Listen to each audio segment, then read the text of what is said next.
반면교사라고. 여러분 나중에 혹시라도 이 제 강의나 제가 말씀드린 내용에 조금이라도 공감이 된다면 핸드폰으로 반면교사 TV를 치시고 구독을 눌러주세요.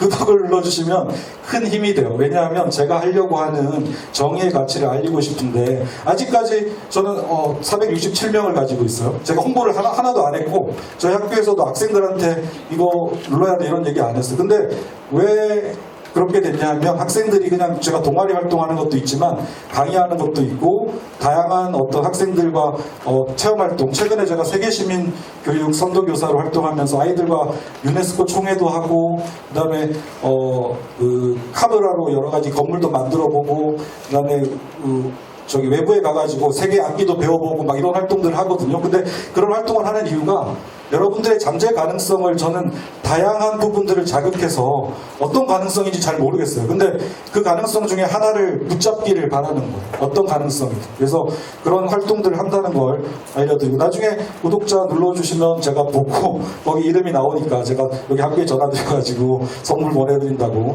진짜로 약속해요. 정치인들도 만났어요. 근데 제가 정치인을 만난 이유는 제가 정치적으로 놀겠다는 뜻은 아니고요. 정치인을 만난 이유는 딱 하나예요. 교육이 정상화됐으면 좋겠다. 그래서 그런 바람을 받았던 사람들하고 같이 행사를 했던 내용인데요. 요즘에 화제가 되고 있는 최교진 교육감님도 제가 오시라고 했더니 한 걸음에 달려오셔가지고 3회 정의포럼 행사를 했던 것 같아요. 요즘 최교진 교육감님은 교사편에서 많은 발언을 하고 계시죠. 그래서 여러 가지로 의미가 있는 것 같아요. 자, 지금 제가 인문학이라고 얘기했는데 여기까지 오셨어요. 지금까지는 프롤로그에 불과했어요. 여러분, 인문학을 하려고 하면 인문학적인 감수성을 가져야 돼요. 왜냐하면 우리 철학자들이 있잖아요. 동양과 서양 철학자들이 막 얘기를 하는데 인간은 이 이성을 가지고 있는 존재이면서 감정을 가지고 있는 존재라고 얘기하거든요. 근데 이것이 먼저냐, 이성이 먼저냐, 감정이 먼저냐를 가지고 막 싸워요. 왜? 이성적이라면 합리적인 선택을 하겠죠. 네? 네. 예를 들면 길에 누군가가 쓰러져 있으면 이 사람을 도와야 된다는 생각을 하는 것은 감정적인 선택일까요? 아니면 이성적인 선택일까요? 감정적이에요? 네, 감정적인. 이성적인 선택 없어요? 네, 이성적인 선택. 왜 이성적인 선택이에요? 당연하죠. 당연하다. 머릿속으로 생각해서 옳고 그름을 가린 거니까. 그래서? 네. 네. 감정적인 선택은 왜 감정적인 선택이죠?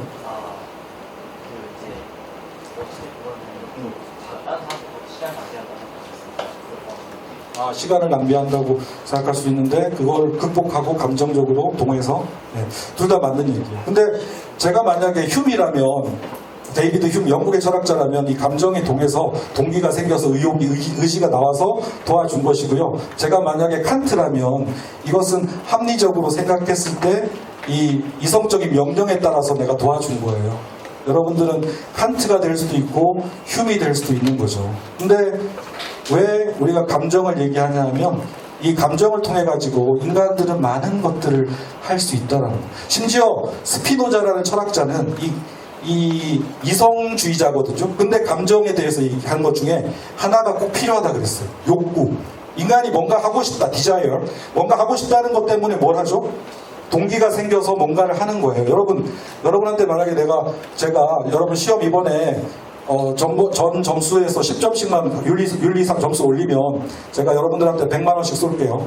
제가 바쁘거든요.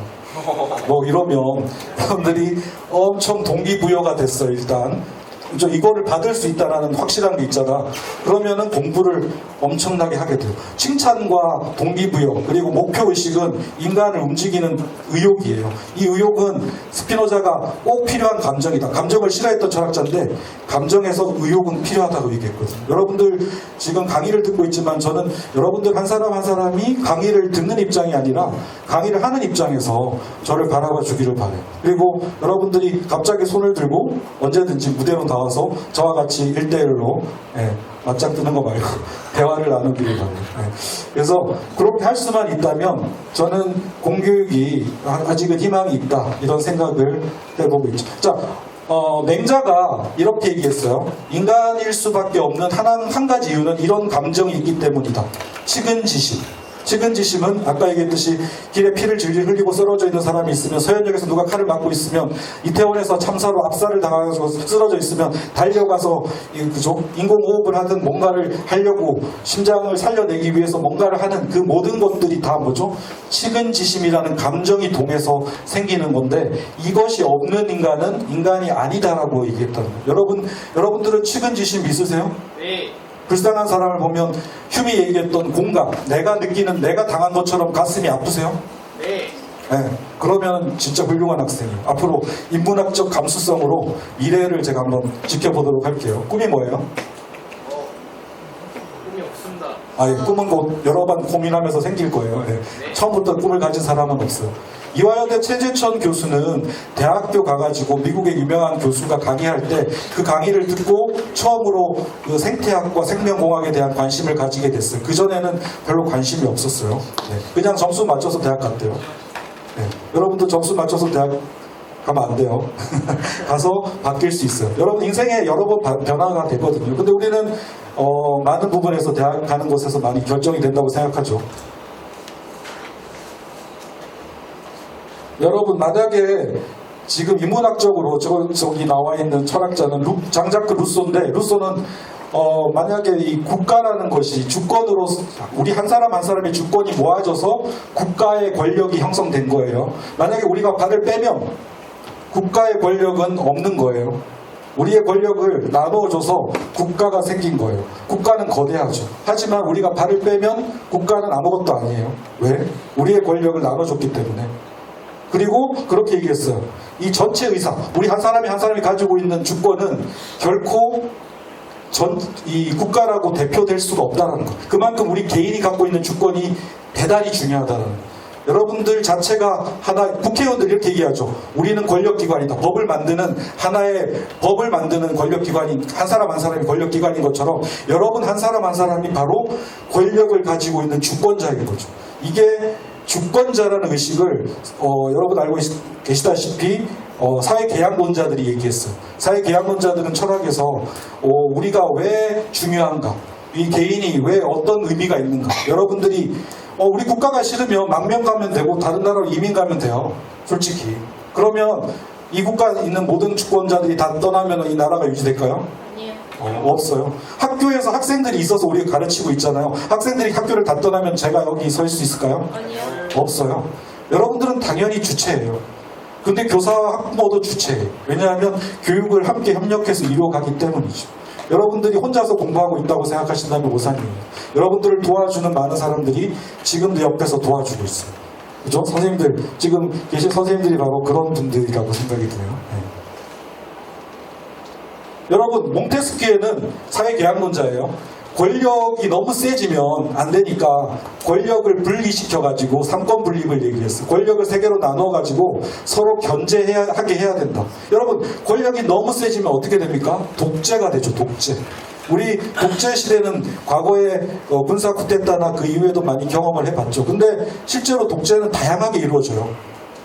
우리 마음속에도 독재관이 있어요. 우리가 뭔가 큰 권력이나 사람들을 두려워하는 마음이 있다면 그건 이미 그 독재에 길들여졌다는 증거예요. 우리는 누구도 두려워할 수 없는 존엄한 존재. 여러분들은 누구보다 못한 존재도 누구보다 높은 존재가 아니라 우리는 평등하게 다들 소중한 존재예요. 그 소중한 존재들끼리 뭔가 얘기하는 거죠. 권력에 대한 얘기요. 자, 이 로크라는 사람은 되게 급진적인 사람이에요. 우리가 알고 있는 철학자로서 로크는 뭐죠? 만약에 독재 권력이 막 마음대로 권력을 행사하면 어떻게 하라고? 예방할 권리도 있다. 예방할 권리는 뭐죠? 독재 권력을 제거하는 거예요. 어떻게? 우리의 주권자의 힘으로 독재 권력이 물러나라라고 얘기할 수 있는 권리가 있다. 여러분 촛불 시위에서 경험해보지 않았나요?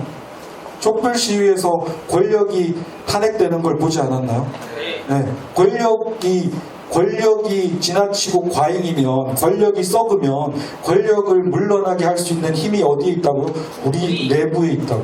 여러분들이 별거 아닌 게 아니라, 저도 별거 아닌 게 아니라 대단한 존재예요.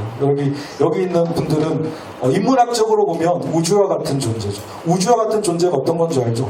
한 사람 한 사람의 그 크기를 우주처럼 가늠하기 어렵다는 거죠. 여러분들이 여기서 휴식을 취하고 여러 가지 생각을 하고 질문을 하고 여러 가지 다 할 수 있어요. 여러분들은 자유로운 존재. 누구도 그 자유를 제한할 수 없어요. 여러분들은 자유인이에요. 자유인. 그죠? 예전에 그 영화 보다가 박종철, 이한열 열사들 보게 됐는데 가끔 학생들 데리고 체험활동을 가거든요. 거기 기념관에. 근데 여기에 보시면 그때 당시는 고문하다가 죽었어요. 박종철이 물고문했었죠. 그 욕조에다가 머리를 집어넣고 숨을 못 쉬게 하고 얼굴에다가 수건을 씌우고 그 주전자로 물을 부어가지고 숨을 못 쉬게 하는 거야. 끔찍한 고문이죠. 그런 고문이 자행됐던 시대가 있었어요. 지금은 고문은 없지만 다양한 방식으로 권력은 여러분들을 통제할 수 있어요.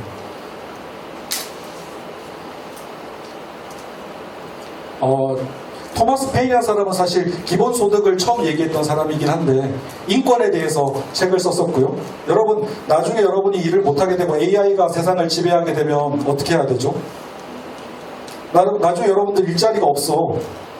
지금 취업자들, 지금 위에 있는 여러분들 선배 세대들이 다 들어가 있고 이분들이 은퇴하기 전까지 여러분들 자리가 없어요. 근데 여러분들 인구가 줄고 있어서 그나마 희망적이네요.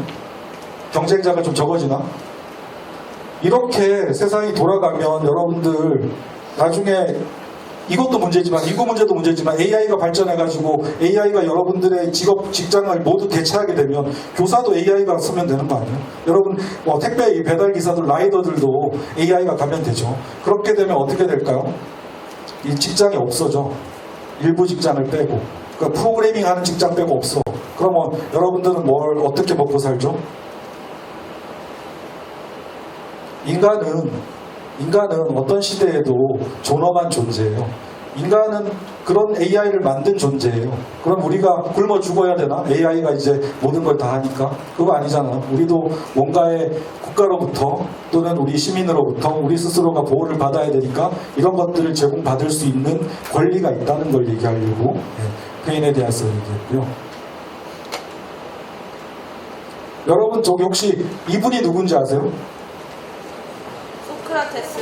예, 소크라테스. 소크라테스가 뭘로 유명하죠? 뭘 알라 그랬나? 너 자신을 알라. 그래요. 똑똑해요. 너 자신을 알라. 너 자신을 알라라는 얘기의 핵심은 뭐죠?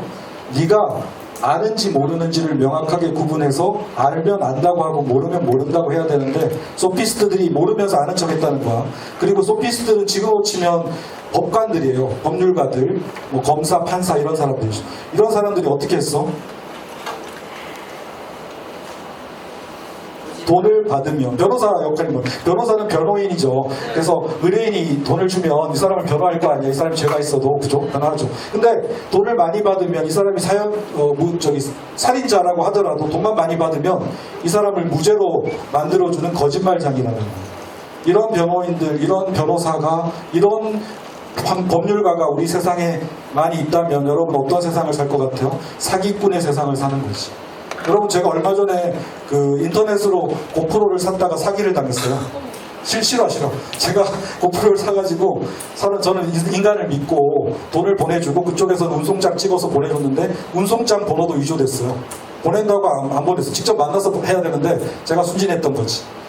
사기를 당했어요. 그래서 물론 경찰서에 수사하고 있지만 어쨌든 우리가 사는 세상이 사기꾼들의 천국이면 우리가 지금 살기가 만만치 않을걸요. 지금 여러분들이 해야 될 일도 많고 가야 될 길도 먼데 언제 누가 나를 사기칠지 모른다는 불안감에 그리고 내가 잘못하면 당할 수 있다라는 어떤 그 죄책감, 그죠? 내가 그것도 모르고 당했나? 스스로를 자책하게 될지도 몰라요. 이런 세상을 바꾸는 것이 사실 인문학 아니에요? 여러분 인간들을 인간답게 살아갈 수 있게 만들어줘야 되지 않을까요? 인간들이 왜 이 지경이 됐어요? 그 원인에 대해서는 다양한 분석이 필요하겠죠.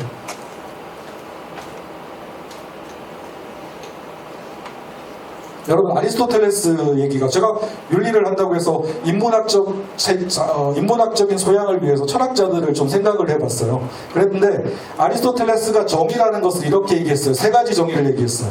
교정적 정의, 일단 일반적 정의부터 할게요. 일반적 정의는 모든 사람들이 법 앞에 평등하다. 그 다음에 분배적 정의, 각자가 맞는 만큼 몫을 준다. 그 다음에 교정적 정의. 내가 죄를 저지르면 거기에 상응하게 처벌을 받는다. 정의롭죠? 네. 네. 근데 분배적 정의에서 각자에게 각자의 몫을 준다는 의미가 뭘까요? 여러분들이 나중에 취업해가지고 대기업을 가든 중소기업을 가든 아니면 자영업을 하든 교사가 되든 교수가 되든 어떤 직위와 직책을 가지게 됐어. 그럼 여러분들한테 얼마만큼의 돈을 주는 게 정의로워요? 일한 만큼 법적이네요. 또 내 능력만큼 내가 이번 시험 여러 개 패스했거든. 내 능력만큼 아니면 필요한 만큼. 공산주의네요. 완전한 유토피아죠. 아니면 어떻게? 플라톤은 어떤 사람에게, 아리스토텔레스는 어떤 사람에게 가장 많은 보상을 주고 싶어 했을까요? 플라톤이 꿈꾸었던 세계에서 가장 이상적인 정치는 누가 다스리는 거야? 플라톤. 철인 정치. 지혜를 갖춘 사람. 지혜는 뭐죠? 이 도덕성과 품성을 다 갖춘 지혜를 얘기해요. 이 사람에게 가장 많은 몫을 주는 것이 정의롭다라고. 아리스토텔레스도 다르지 않아요. 아까 업적 그리고 능력, 이거는 우리 시대가 능력주의 사회이기 때문에 능력이 많고 업적을 많이 했으면 얘가 훌륭하다고 생각하지만 실제로 훌륭하다는 건 뭐냐 하면 인품과 품성이 훌륭하다는 얘기. 근데 그런 것들을 우리는 중요하게 생각하고 있지 않는지. 그쵸? 여러분 언제 내 도덕성이 훌륭해가지고 더 많은 보상을 받을 수 있는 사회가 됐다고 생각해보세요. 내가 성적을 더 맞춰가지고 서울대 가면 더 좋은 직장 들어가서 더 많은 보상을 받는 게 아니라 내 인품이 훌륭하고 많은 사람들이 나를 인정해주고 많은 사람들이 나의 인성을 본받고 싶어하는 사람인데 나에게 가장 많은 보상을 해주는 사회가 됐다고 생각해보세요. 그 사회가 지금 능력주의 사회보다 부정의하다고 생각하세요? 아니요. 능력이 모든 거라고 생각하세요, 여러분? 여러분은 제가 봤을 때 똑똑한 친구들이니까 네. 능력이 모든 거라고 얘기하지 않을 것 같아요. 저희 학교에서 얘기하면 가끔 능력이 모든 건데 가진 사람이 다 가져가야지 막 이런 애도 있거든요. 근데 그럴 수 있어요. 그런 사회도 있어요. 그렇지만 그렇지 않은 사회도 있어요.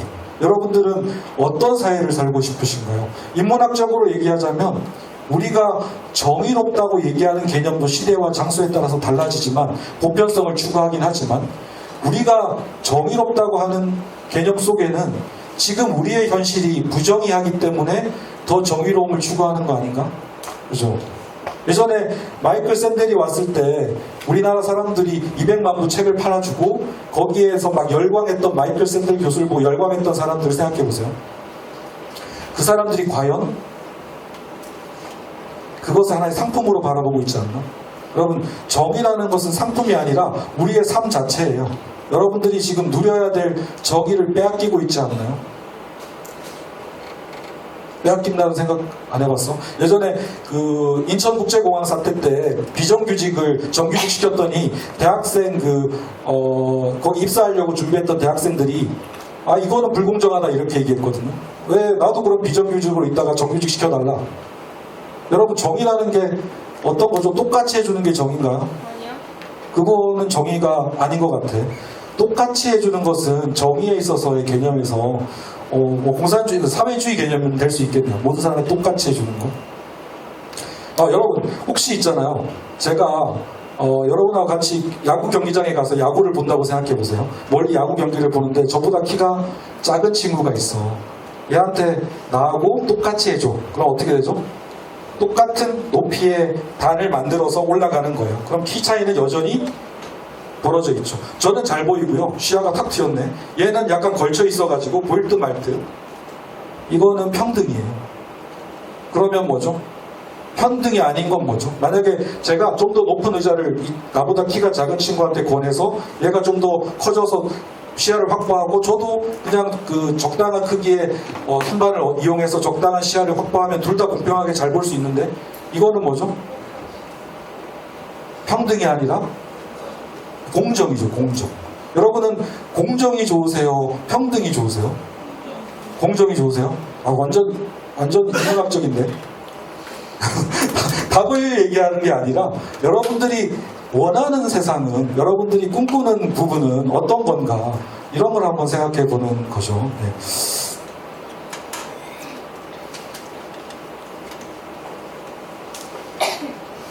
여러분 법이라는 게 중요하죠. 아 제가 이 얘기 꼭 하고 싶었어요. 법이라는 게 중요하죠.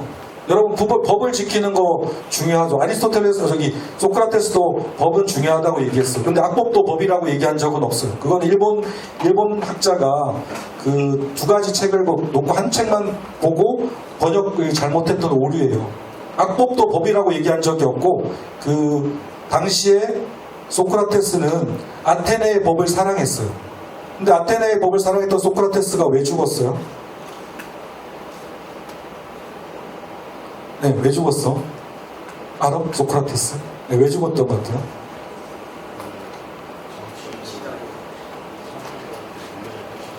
네, 맞아요. 정치적으로 청소년들한테 잘못된 신을 가르치고 잘못된 진리를 가르친다고 해서 소피스트들이 공격했어요. 소피스트들은 법률가들이었거든. 그래서 소크라테스가 죽은 이유는 법이 잘못돼서 죽은 게 아니라 이 법을 적용하는 사람이 문제인 거지 아테네의 법은 문제가 없다라고 생각해서 도망가지 않고 정당하게 죽은 거죠. 그렇죠? 네. 여러분 그런 생각이 들어요. 네. 그래서 인간의 법이라는 것도 사실 인간의 어떤 자기적인 어떤 인간의 어떤 모습으로 만들어지기 때문에 완벽할 수가 없어요. 그죠? 그죠? 네. 졸리니? 괜찮아. 자, 그래서 인간이 만든 법은 완벽할 수가 없다. 법은 완벽할 수가 없다. 이것만 잘 기억하셔도 돼요. 그런데 우리가 법을 맹신적으로 믿으면 안 되고 우리는 뭐를 믿어야 되냐면 정의를 믿어야 돼요. 여러분, 제가 어릴 때 진짜 좋아했던 여러분 슈퍼맨. 네. 슈퍼맨은 있잖아. 정의의 사도야. 언제든 위험하고 어려운 상황이 생기면 어디든지 달려와서 구해요. 여러분 정의가 구현되는 건 그런 거죠. 법이라는 것은 정의를 표현하기 위해서 만든 거예요. 근데 법은 실질적으로 보면 강자의 이익을 대변할 때가 많아요. 트라시마코스는 이런 얘기를 했어요. 소피스트인데 이 정의라는 것은 법이라는 것은 강자가 가져가는 것이다. 특히 법은 그죠? 강자의 이익이다. 여러분 만약에 여러분이 국회의원이나 법을 만드는 지위에 오른다면 만약에 어떤 법을 만들고 싶으세요? 사형?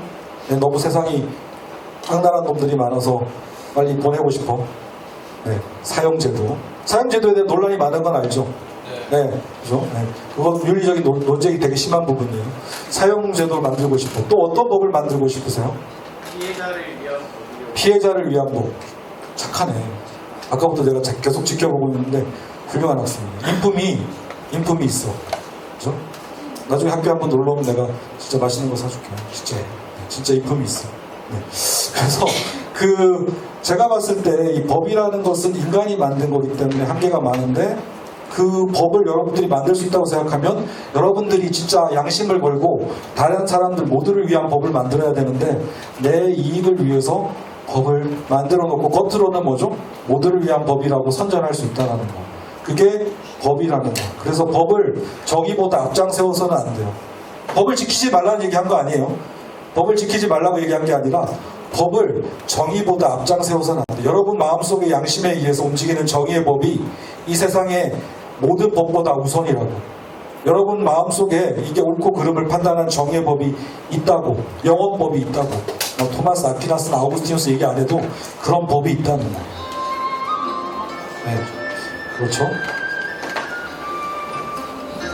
자, 여기서 제가 두 번째 파트로 넘어가서 얘기하고 싶었던 건 교육이에요. 여러분들 인문학에 대한 얘기를 하면서 교육에 대한 얘기를 꼭 하고 싶었는데 여러분 김누리 교수는 독일에서 공부했잖아요. 네. 독일에서 유학해서 학위를 받고 지금 중앙대 교수로 있잖아요. 저는 영국에서 있으면서 그 다음에 입학사정관제 연구하면서 영국의 입시에 대해서 굉장히 관심이 많았거든요. 어떻게 가르치고 어떻게 학교가 입시 제도를 운영하고 우리가 대학을 가는가. 여러분 궁금한가? 영국의 혹시 입시 제도, 독일의 입시 제도를 아는 친구 있나요? 좀 배워보고 싶어서 같이 얘기해보고 싶어서. 아직 안 가봤으니까 잘 모르는 건 당연해요. 네. 관심을 가지면 당연히 알게 될 거예요. 그죠? 우리나라는 지금 이런 사회에 빠져 있어요. 미국 미국과 중국과 일본과 한국의 내 나라 학생들한테 학교가 어떤 곳이냐라고 물어봤을 때 학교는 행복한 곳, 살기 좋은 곳, 너무나 편안하고 좋은 곳이 아니라 한국의 고등학생들은 뭐라고 얘기했을까요? 학교는 어떤 곳이에요? 뭐라고? 못 들었어. 전쟁터? 아, 여기가 전쟁터라고 적혀 있어서? 아, 예. 본인이 전쟁터라고 느낀 거야? 훌륭한 학생이네. 계속해서 맞추고. 네. 전쟁터라고 대답을 했대요. 여러분들이 학교를 전쟁터라고 인식하는 이상 여러분들은 인격 함량과 행복한 것을 목표로 하는 인간의 삶을 사는 게 아니라 말 그대로 수단이 목적을 전도한 삶을 사는 거예요. 뭐죠? 전쟁터는 뭐죠? 이겨야 되는 거죠. 경쟁에서 승리해야 되는 곳이죠. 상대방은 누구죠? 내 등수를 침해하는 경쟁자죠. 석자 등급 있잖아요. 석자 등급 표준 점수 이런 것들로 여러분들을 평가한다고. 왜 원점수를 왜 없앴어요? 어떤 과목은 난이도가 좀 쉽게 나와서 점수가 평점수가 높으면 점수를 더 주고 막 이러려고 평점수 만들어 놓은 거잖아. 그러니까 학생들은 원점수를 공개하지 않아도 대학은 알고 있지. 여러분 표준 점수와 석차 등급으로 여러분 대학을 가잖아요. 여러분 대학을 갈 때 여러분들을 뭘로 평가한다고? 점수. 여러분은 몇 점짜리예요? 저도 몇 점짜리로 대학을 갔겠죠? 여러분 몇 점짜리로 평가되는 그런 사람이 되고 싶으세요? 아니면 내가 가진 엄청난 어떤 잠재 능력과 우주와도 같은 그런 인간성으로 평가받고 싶으세요? 점수? 인간성? 네. 당연하죠. 그 당연한 얘기를 왜 우리나라에서는 안 하고 있죠? 여러분들은 입시 공부하느라 바쁘고 교사들은 정치적 중립에 매여 있으며 학부모들은 자기 자녀만 잘 되기를 바라고 있기 때문에 학부모들은 이렇게 돼야죠. 학부모들은 우리 모든 학생들이 다 잘 되기를 바라야 되며 교사는 정치적인 기본권을 회복해서 학생들에게 올바른 정치적이나 도덕적이나 올바른 길을 인도해야 되며 학생들은 입시 경쟁이 아니라 서로 같이 공존하면서 배려하면서 같이 경쟁, 같이 살아가도 문제가 없다는 것을, 안전하다는 것을 깨달아야 되는 거 아니에요? 그게 우리가 생각하는 교육 현장의 목표 아닌가요? 아닌가요? 아니, 맞아요. 동의해 주세요. 네, 맞습니다. 동의해 주세요. 네. 자, 그래서 지금 얘기했던 여러 가지 중에 눈에 꽂히는 거 이거 딱 보세요. 우리의 교육 목표는 예전까지 인적 교육 자원부라 그래서 교육 인적 자원부라 그래서 우리는 한 사람 한 사람이 인간이 아니라 자원이었던 거예요. 자원. 물건이었던 거예요. 물건. 여러분 대학 갈 때 스펙이 어떻게 돼? 대학생들도 스펙 얘기하죠. 스펙이 뭐야? 스페시피케이션이 뭐예요? 쌓아 올린 거. 기계나 물건에 대한 사양을 얘기하는 거야. 사양 설명서. 우리가 기계인가요? 아니요. 우리가 왜 스펙을 얘기하고 우리가 왜 인적 자원이 돼야 되지? 그런 시대를 살고 있어요. 지금도 그렇지 않나요? 반도체 인재를 늘리라 그러면 반도체 인재를 늘리기 위해서 다른 데는 축소시키는 거 아니에요? 여러분 가고 싶어하는 학과가 반도체 학과만 있어? 서울대에서 의사가 되기 위해서 재수, 삼수, N수생들이 80%가 넘어요. 여러분 서울대를 갔는데 그 학과가 원해서 간 학과가 아니야. 그냥 서울대라는 타이틀을 따려고 간 거야. 점수 따라서. 뭘 원해 그 사람들은? 환자를 자기 몸처럼 아끼면서 살리기를 원할까요? 아니요. 뭘 원할까요? 의사가 되면 뭐가 좋아? 지위? 괜찮아. 또 뭐가 좋아? 돈, 그래, 명예 다 있어. 의사가 되고 싶어. 누가? 서울대에 들어갔던 학생들 자체가 80%가 N수생이라고. 이게 한국의 정상적인 교육이에요. 이게 우리의 모습이야. 독일에서는 의사가 되려면, 의대에 가려면 어떻게 하는지 아세요? 성적으로 안 가요. 추첨해요, 추첨. 그리고 오래 기다린 학생들한테 머추어 스튜던트, 성숙한 학생이라고 해서 오래 기다린 학생한테 먼저 우선권을 줘요. 이게 불공정하나? 여러분 내가 성적대로 대학을 가면 공정하다 뭐 이렇게 얘기하고 성적대로 안 뽑으면 불공정하다 이렇게 얘기하는 세상에서 능력주의와 성적주의는 결코 극복될 수 없어요. 성적만이 중요하면 그런 성적주의 세상을 살 거야. 근데 그게 그게 다른 것을 압도하고 있다니까. 여러분 그 세상을 살고 있다고 느낀다면 숨막히지 않아. 저는 제가 학교에 나올 때, 교사로 나올 때, 처음에 제 꿈은 교사는 아니었어요. 언론사 가겠다고 막 준비했었고 막 그랬는데, 교사로 나올 때 제가 되게 숨막혔어요. 그때 당시 야자도 하고 막 그런 시대였거든요. 학교가 숨막혔어요, 교사가. 이해가 돼요? 여러분, 최근에 이투스의 이지영 강사가 서울의 학교를 다니다가 그만두고 인간 강사로 가게 된 이유를 설명하면서 학교라는 공간은 나한테는 너무나 답답했다. 나는 창의적인 새로운 시도를 하고 싶었는데 그 주변의 선생님들은 나의 그러한 시도들을 보고 반가워하지 않았다. 여러분의 다양한 모습들을 존중해주지 않는 문화가 학생들 사이에만 있는 것 같으세요? 교사들도, 이 사회에 존재한 학부모들도, 이 사회인들도 다 여기에 만들어진 어떤 규격화된 모습만을 이게 옳다라고 얘기한다면 우리는 인문학은 없어요. 대학에서 학과를 통폐합할 때 가장 먼저 없애는 학과가 뭐예요? 우리나라에서? 네, 인문학이에요, 인문학. 학생들은 수업을 인문학을 없애면 어떻게 되나? 다른 취업이 잘 되는 학과를 많이 늘려야지. 취업이 잘 되는 학과가 뭐예요? 경제 경영학과 아니야? 간호학과? 좀 실제로 도움이 되는 학문을 해야지.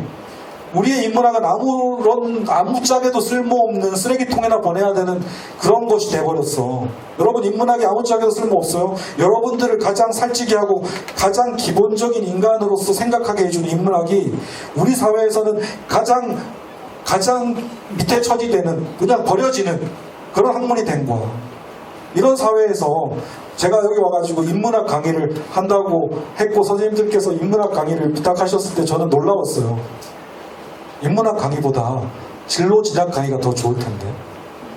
몇 점 맞으면 어느 대학 가고, 과거 사례에서 학생부 종합이나 논술 전형에서 어떤 학생들이 어떻게 대학을 갔는지 설명해 주는 것을 학생들이 더 좋아하지 않을까? 학부모들도. 그렇잖아요, 여러분. 제가 여기 모인 학생들 정말 대단한 학생들이에요. 제가 진로 진학 강의를 가면 훨씬 더 많은 학생들이 모이는데 여기 인문학 강의를 오면 여기만큼 많이 온 적이 없어요. 저번에 인천 고등부 갔을 때 희망자 받았거든요. 1, 2, 3학년에. 몇 명 온 줄 아세요? 전체 학생 540명 중에 인문학에 관심이 있어서 한번 들어보겠다. 뭐 미용사하고 저랑 같이 강의했던 게 미용하고 그다음에 뭐 항공에 관련된 거, 그다음에 AI 관련된 수업이 있었거든. 저는 인문학 깃발 꽂았어요. 30명 왔어요. 근데 그 아이들하고 얘기할 때 너무 행복했어요. 왜냐하면 이 아이들은 인문학을 이해하고 싶어서 온 거야. 인문학이 뭔지를 알고 인간에 대한 이해를, 인간에 대한 감정을 가지고 온 거기 때문에 저는 그런 강의도 다 중요하죠. 근데 왜 인문학 강의가, 정의에 대한 강의는 학생들이 외면할까, 이런 생각을 해봤는데 외면한다기보다는 관심도가 떨어진 거겠죠. 설마. 그죠? 우리가 어떤 학생인데, 우리가 누군데, 그죠? 여러분 대학 가실 거죠? 네, 대학에서 등록금 없애지면 좋을 것 같아요? 싫을 것 같아요? 좋죠. 대학 등록금을 없애는 건 우리 헌법에 보장된 권리예요. 모든 국민은 균등한 교육의 기회를 가진다. 모든 국민은 균등한 교육의 기회를 가진다. 헌법. 뭐죠?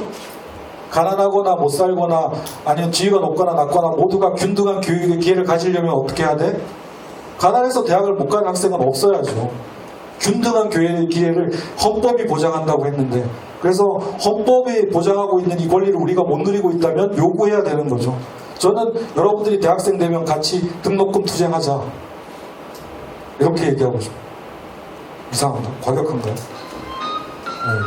시간을 제가 보고 있는데 아무튼 이런 것들, 교육에 대한 얘기나 인문학에 대한 얘기를 통해서 우리가 교육에 대해서 한번 생각해 보자는 거죠. 다 시간이 없어서 많이는 못하겠지만 제가 핵심적인 것만 얘기할게요. 미국과 영국과 독일의 교육에서 핵심적인 것만 얘기하고 여러분들이 한번 생각해 보세요. 인문학적으로 생각해 보세요. 미국은 SAT인데 1년에 6번 봐요. 여러분, 대학을 우리나라가 한 번밖에 안 봐요. 수능을 6번 봐가지고 좋은 점수를 가지고 대학을 가면 우리나라처럼 학생들 한 곳에 몰아놓고 수능 문제 풀이가 가능할까요? 얘가 1학년 맞추고 볼지 1학년 중간에 볼지 2학년 때 볼지 3학년 때 볼지 몰라. 같이 몰아놓고 똑같은 문제풀이 불가능해요. 미국의 SAT는 우리보다 훨씬 쉬워. 우리나라가 수능 딱 2번 본 적 있어요. 언제 봤죠? 수능 2번 본 적 있어. 우리나라 한 번, 원래 한 번 시험인데 포항 지진 때, 그쵸? 포항 지진 때 2번 봤어. 그거는 이제 어쩔 수 없는 천재지변이었으니까 한 번 더 본 거고.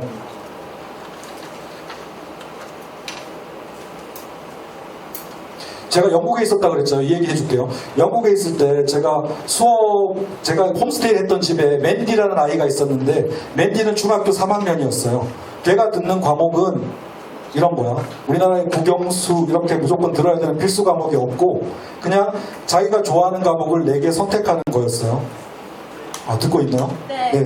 4개 선택하는 건데, 그 4개 중에 자기가 만약에 미용을 좋아하면 미용 1, 미용 2, 실기, 미용 실기 2, 뭐 이런 식으로 들어서 미용학과에 대한 준비를 하는 거예요. 이해가 돼요? 네. 그 성적 외에 에세이 시험을 보는 학교는 옥스퍼드나 캠브리지라는 학교 말고는 거기는 노술고사를 따로 보는데, 그 학교 말고는 전부 다 고등학교 성적으로 대학을 가는데, 자기가 원하는 과목 4개를 선택해서 본 점수로 내가 대학에 미용학과를 집어넣으면 어떻게 되나요? 영국에서? 뽑아줘요. 그 성적이 높으면, 그 성적도 우리나라처럼 석차 등급 1등부터 40만 등까지 등수를 매기는 게 아니라 뭐 하죠? 그냥 절대평가 A, B, C, D 90점 이상이면 잘한 거야. 이렇게 해서 대학을 가서 엄청 잘하고 있어요. 걔네들이 우리보다 못하지 않아요. 그럼 뭘 의미하는 거죠? 경쟁을 우리처럼 끝까지 A부터 Z까지 모든 걸 다 경쟁으로 안 붙여도 어느 정도 수준이 되면 패스를 시켜도 충분한 학생이라는 거예요. 근데 우리는 그 경쟁을 시키잖아요. 그죠?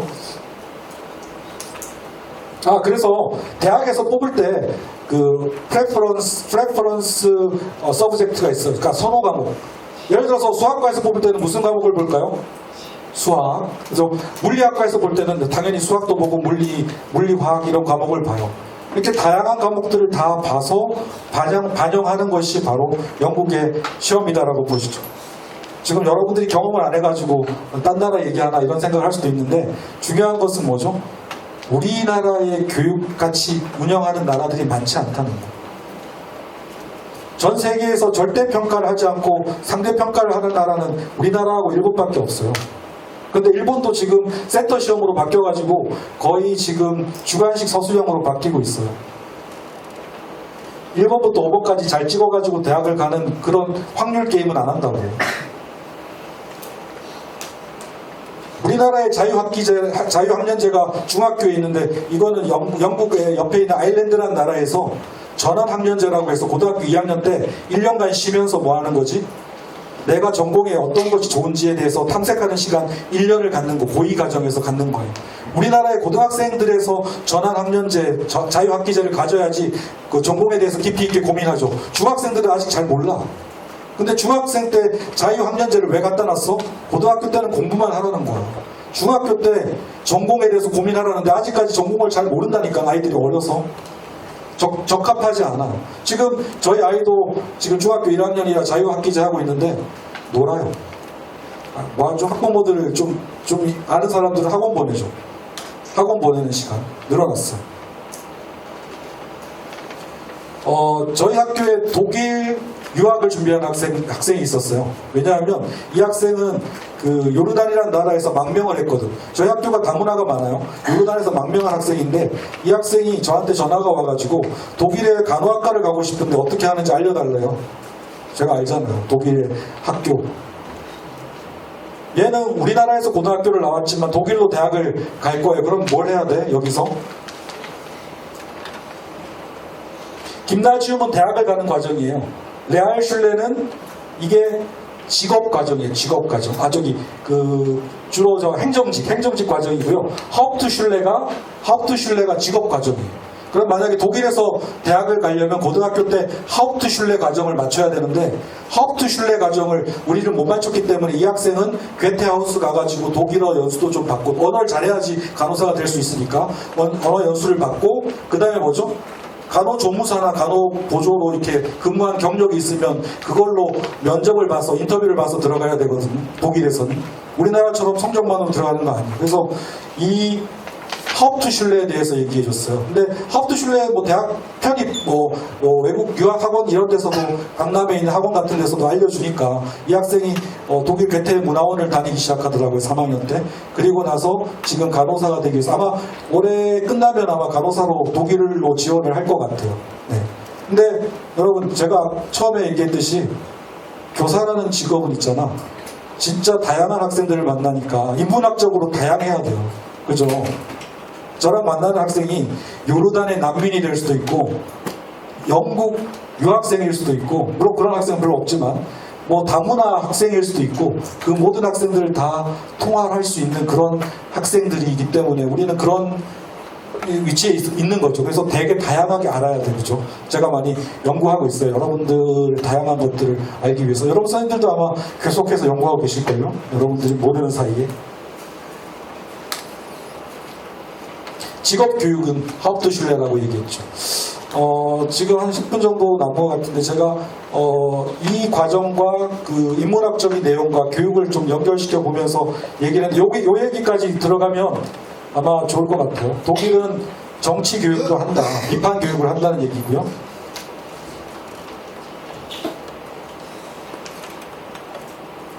독일에는 고등학교 국회의원이 있어요.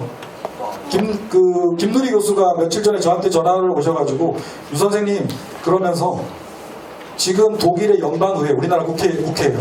교사가 몇 명인지 아세요? 그래서 전 잘 모르는데 그랬더니 30%예요. 우리나라 국회에 교사가 몇 명인 줄 아세요? 0명. 교사 출신에 있어. 1명. 더불어민주당 강민정 의원. 교사들이 정치를 하면 깨끗해요. 다른 사람보다. 되게 도덕적이야. 착해. 제가 봤을 때 착해 빠졌어. 너무 착해. 저항을 할 줄 몰라요. 이거 저항을 해야지 바꿔주는데 착하니까 가만히 있어. 선생님 죄송해요. 제 강의여서. 근데 어쨌든 그런 상황들이 되게 많이 벌어지고 있어요.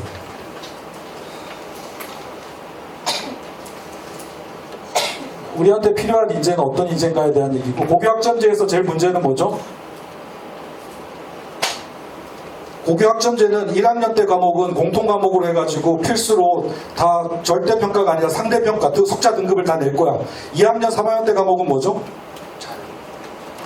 절대평가를 해가지고 A, B, C, D, E 이렇게 나눠질 거야. 그러면은 모든 상대평가 과목이 있는 1학년 성적에 대학이 주목하지 않을까요?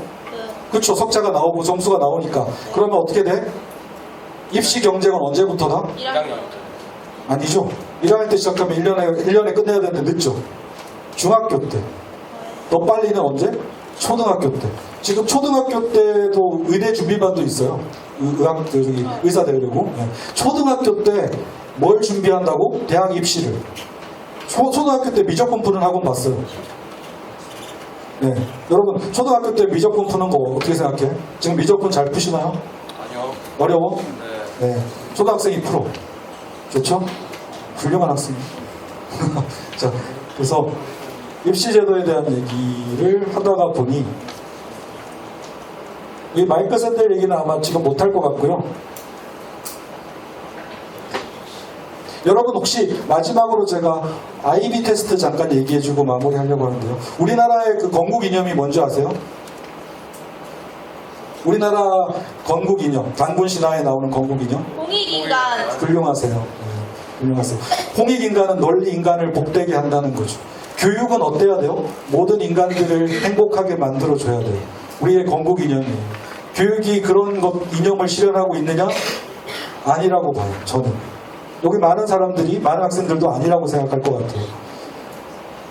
IB 테스트는 인터내셔널 바칼로레아의 약자인데 스위스에 있는 외교관 자녀들이 대학을 가기 위해서 많은 외국 대학들에서 이 학생들을 뽑는 시험으로 만들어졌어요. 근데 지금 뭐죠? 진보 교육감이나 보수 교육감이나 전부 다 IB 테스트 얘기하고 있어요. IB 테스트는 논술 시험이에요. 쉽게 얘기하면 프레젠테이션 발표도 있고 독서하는 것에 대한 그 감상문도 있어요. 근데 거기서 제일 중요한 IB 테스트에서 제일 중요한 과목이 뭘까요? 수학도 있고 국어도 있고 영어도 있고 언어도 있고 다 있는데 가장 중요한 과목이 뭘까요? IB 테스트에서? 윤리? 철학. 네, 윤리 맞아요. 윤리가 포함되어 있는 철학. 인간의 죽음에 대해서 논하시오. 이런 시험 본 적 있어? 프랑스의 바칼로레아에 나오는 시험이에요. 인간의 죽음에 대해서 논하시오. 이걸로 대학을 간다고? 미친 거 아니야? 그걸 발표해? 한다고. 그런 시험이 있어요. 앞으로 여러분들이 살 세상은 IB 테스트가 될지 아니면은 지금처럼 고교 학점제로 적당히 영국도 아니고 독일도 아니고 우리나라식의 학점제, 절대평가와 상대평가를 섞어 놓는 이런 형태가 될지 저는 잘 모르겠어요. 근데 중요한 것은 지금 2025년부터 그걸 시작한다는 거. 준비는 안 돼 있어요. 정확하게 예견할 수 없어. 여러분은 고등학교 1, 2, 3학년이니까 고등학교 1학년이 대학 갈 때가 몇 학번이라고? 지금 1학년이요? 지금 고등학교 1학년이 2025 26이 되는 거죠? 네. 네, 26이 되는 거죠. 그래서 2025년에 시작하면 26년도에 처음 입시가 들어가는 거지.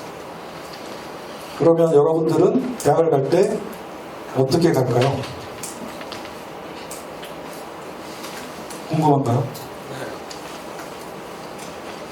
우리나라 이거 문제를 내가지고 맞추면 제가 책을 한 권 드릴게요. 아까 제가 가지고 온 책인데 그 면접과 관련돼서 올스타 면접이라는 책인데요. 이거는 우리나라 헌법이 굉장히 인간적이고 인간의 존엄성과 인문학적인 내용을 많이 담고 있어요. 우리나라 헌법은 총 몇 개 조로 되어 있을까요? 100개. 힌트는 통합사의 맨 뒤에 다 나와 있어요.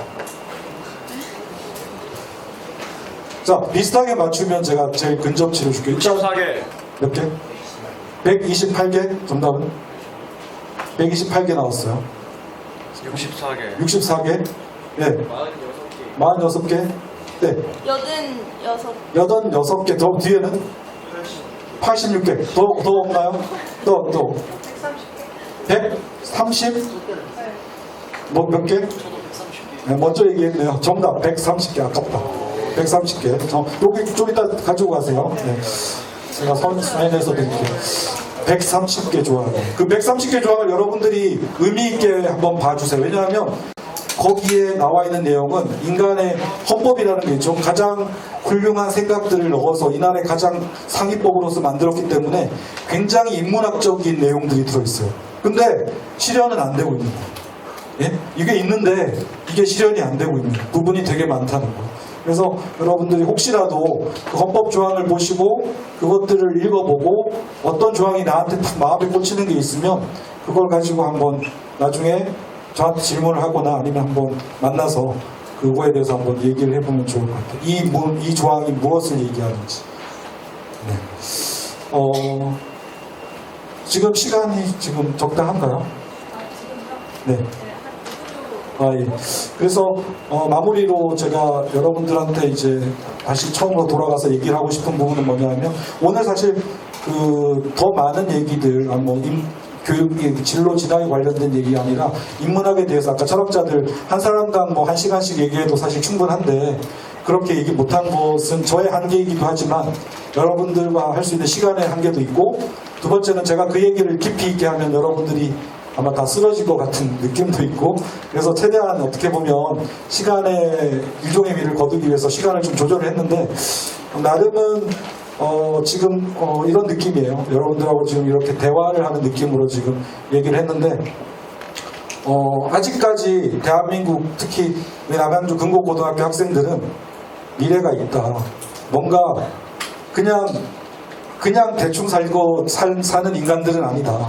이 인간들은 여기 있는 인간들은 뭔가 깊이 있는 얘기에 대해서도 들어줄 줄 알고 그 얘기에 대해서 자기의 생각을 얘기할 줄 안다. 이런 느낌을 받았거든요. 여러분들이 혹시라도 정의이야기라는 책을 읽어보고 그 다음에 제가 지금 찍고 있는 것이 지금 밤연교사 TV에 지금 아이들하고 같이 보려고 찍고 있는 거긴 한데요. 여러분들 얼굴은 나오지는 않으니까 여러분들 초상권은 침해되지 않을 거라고 생각을 하고요. 혹시라도 구독을 눌러주시면 사실 좀 유튜브 구독 그게 방침이 바뀌어가지고 예전엔 1000명 이상 체류 시간, 조회 시간 해가지고 이게 이익이 발생하거든요. 수익이 투잡을 신고해야 돼. 그러면 이제 그게 발생하면 제가 뭐 할까요? 이 강의했던 남양주 금곡고등학교를 찾아와서 아이스크림이라도 하나씩 나눠드리고 싶지 않을까요? 여러분들 제 수업을 열심히 들어줬던 기억이 남는데 네. 그런 마음으로 그리고 그걸 히트시켜가지고 제가 막 엄청나게 터트려서 뭐 제가 갑자기 그 예전 춘천고의 강희석 선생님처럼 유튜브 구독자 늘리려고 거기서 막 수학여행 때 생긴 일 해가지고 애들이 수학여행 가가지고 막 벽 타고 올라가고 이런 거 찍어서 올리지는 않아요. 그분은 막 정말 유튜버로서 그죠? 네. 막 화장실에 갇혔을 때 톱으로 벽을 뚫고 나오고 막 이런 거 하니까 막 한 100만 나오고 하던데 저는 그런 건 안 올렸지만 여러분들이 실제로 학교에서 현장에서 보고 있는 다양한 모습들을 보여주려고 하니까 꼭 반면교사 TV 구독 눌러주세요. 눌러주세요. 알겠죠? 여기서 만약에 여러분들이 다 눌러주신다면 제가 바로 이제 열심히 더 영상을 올리고 작업을 해서 수익이 발생하는 순간 금곡고를 잊지 않을 것 같아요. 금곡고의 학생들 네, 졸업해도 잊지 않을 것 같아요. 네, 진짜. 네. 제가 우리 학교에 와서 한번 저희 학생들한테 물어보세요. 제가 약속해가지고 안 지킨 적이 있는지. 없거든요. 제가 자신 있게 얘기하는데 저희 학생들한테 뭔가 얘기하잖아. 그럼 그거 지켜요. 손에 하늘이 반쪽 나도 지키니까 여러분 꼭 눌러주세요. 네. 혹시 질문 있나요? 제가 오늘 지금 강의는 주로 인문학적인 철학자들 조금 얘기해주고 여러분들하고 얘기 나누고 싶어서는데 여러분들이 시간도 좀 한계가 있고 해서 혹시 질문 있으면 질문을 받고 마치고 싶네요. 어떤 질문이든 상관없어요. 인문학 질문도 되고 그냥 살아가는 얘기해도 돼. 왜냐하면 인문학이 살아가는 얘기거든요. 네. 저요? 네. 그 요즘 교권이 침해되고 추락되었다는 뉴스나 네, 교권. 많이 뜨잖아요. 교사의 입장에서 어떻게 생각하시는지. 슬프죠. 슬프고 힘이 빠지는데 이거 얘기하려면 1시간 해야 될 것 같은데 물분이 막. 네. 근데 사실 그것 때문에 제가 10월 7일 날 국회에서 김누리 교수님하고 같이 교육 정상화 포럼을 개최하는 이유예요. 근데 사실 9월 달에 하고 싶었는데 김누리 교수님이 일정이 안 되고 그다음에 9월 달에 국회의원 회관을 빌릴 수 있는 그게 안 돼가지고 10월 달로 연기됐지만 저는 9월 4일 날 연가 병가 쓰는 선생님들을 응원하고 지지해요. 왜냐하면 연가 병가는 누구나 쓸 수 있는 고유한 권리이기 때문이죠. 교육부 장관의 권한으로 막을 수 있는 그런 게 아닌 것 같아요. 이제까지 골반 터진 게 이게 터졌는데 이거 너네가 가만히 있으라 얘기하는 건 세월호 때랑 뭐가 달라요? 학생들한테 가만히 있으라고 했는데 교사들도 가만히 있으라는 거랑 뭐가 달라요? 우리가 가만히 있는 걸 보여주면 학생들이 뭘 배우겠어요? 가만히 있는 걸 배우겠죠. 네, 가만히 있으면 안 돼요. 강물을 거슬러 올라가는 자만이 인간이다. 강물에 떠내려가고 강물의 흐름대로 그냥 가만히 있는 인간은 죽은 물고기인 거죠. 저는 죽은 물고기라고 생각해요. 그렇다고 제가 뭐 투사도 아닌데 사실 저는 그냥 보통 교사예요. 평범한 교사인데 중요한 것은 제가 믿고 있는 가치를 위해서는 저는 헌신을 해요. 제가 옳다라고 생각하는 가치를 위해서. 우리 학생들한테 그랬거든. 9월 7일 날 행사할 거고 10월 7일 날 행사할 거고 이럴 때 많이 초대할 거니까 오라고. 근데 여러분들은 바쁘니까 내가 대신할 테니까 좋아요, 구독, 응원만 해달라고 내가 대신할 테니까 여러분 공부 열심히 해서 좋은 대학 가기를 응원할 테니까 그거 하고 있으면 돼요. 네, 제가 할 테니까 여러분들도 해야 될 시기가 오겠죠. 네, 또 좋은 질문이었어요. 이름이 뭐죠? 최지민. 지민이는 구독 누르면 제가 바로 달려와서 책이라도 하나. 구독 눌렀는데. 아 그래요? 네. 아 예. 네, 제가 선생님께 연락해가지고 보내줄게요. 네, 저한테 확인하세요 나중에. 지민? 네. 자, 또 다른 질문이요. 네. 칼부림이요? 서현역 사건 같은 거요?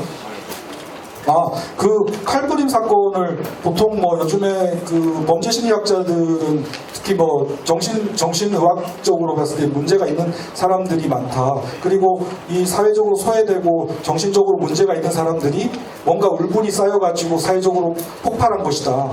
그죠? 그렇게 얘기하던데 어떻게 생각하세요? 제 얘기가 맞아요? 잘 모르겠어요. 저는 근본적인 원대로 올라가면 역시 교육에 문제가 있다고 생각해요. 왜냐하면 우리가 치열한 경쟁 교육을 시키면서 학생들이 우리 인간들이 다 어떻게 됐냐 하면 서로 상대적 박탈감을 느끼면서 그냥 경쟁하면서 사는 것 같아요. 어디로 가는지도 몰라요. 이게 옳은 방향인지도 몰라요. 그냥 이겨야 되는 거. 거기서 이긴 사람들은 승자가 돼서 쾌재를 부르겠지만 진 사람들은 어때요? 박탈감과 상실감을 가질 거예요. 근데 이 사람들을 우리가 안아줘야 되는데 안아주지 않고 사실 뭐 정신병동이 많이 축소돼서 그런 사람들이 길거리에 많이 나오고 있다는 얘기도 들었는데 우리의 상대적인 박탈감을 사회가 안아주지 않으면 이 사람들은 뭐가 될까요? 그냥 나와서 칼부림하거나 자해하거나 하겠죠. 네, 그런 것 같아요. 좋은 질문인 것 같아요. 네. 네. 오늘 쌤이 알려주신 교육이라는 게 선생님이 학생에게 도움을 받았잖아요. 네, 교사가 학생에게. 그렇죠. 네. 그래가지고 이제 선생님이 학생을 가르치면서 오는 불이익을 지금까지 말씀해주셨어요. 이익도 있죠. 아, 교사가 학생을 가르치면서 오는 이익? 이익이라고? 뿌듯함? 네, 그런 거죠. 저는 방금 얘기했던 게 그거예요. 그러니까 학생들을 가르칠 때 여러분들 눈동자를 마주치고 그다음에 여러분들하고 같이 같은 장소에서 호흡하고 이 공감하는 것에서 오는 어떤 행복감? 내가 나랑 같은 생각을 공유할 때 나랑 같이 눈 맞춰주고 같이 얘기를 할 때 느끼는 어떤 그런 행복감이 교사를 학생들 앞에 소개하지 않을까요? 오늘 수업할 때 저 공부할 때 막 뒤에 잤거든요 거의. 근데 앞에는 다 일어나가지고 열심히 필기하고 있어. 근데 얘를 깨울까 말까 하루에도 몇 번씩 고민해. 근데 그 듣고 있는 학생들의 눈망울이 저는 너무 좋아요. 내가 새로운 걸 알았다 이런 느낌 있잖아. 그런 게 눈빛에 나오거든. 그러면은 다 된 거죠. 뭐 더 바랄 게 교사로서 더 행복한 건 없지 않을까요? 네, 그런 것 같아요. 교사로서 그런 교사가 될 거죠. 네? 무슨 과목? 교사? 체육교사? 체육교사는 특히 인성을 잘 해야 돼. 그죠? 네. 잘 애들의 마음을 잘 만져줘야 되겠죠. 네. 시간이 제가 약속받은 시간은 4시 10분까지 하고 소감문도 써야 된다고 하셨는데 지금 시간은 15분인 것 같아서 제 강의를 여기까지 마무리. 네. 오늘은 시간 관계상 여기까지 마무리하겠습니다.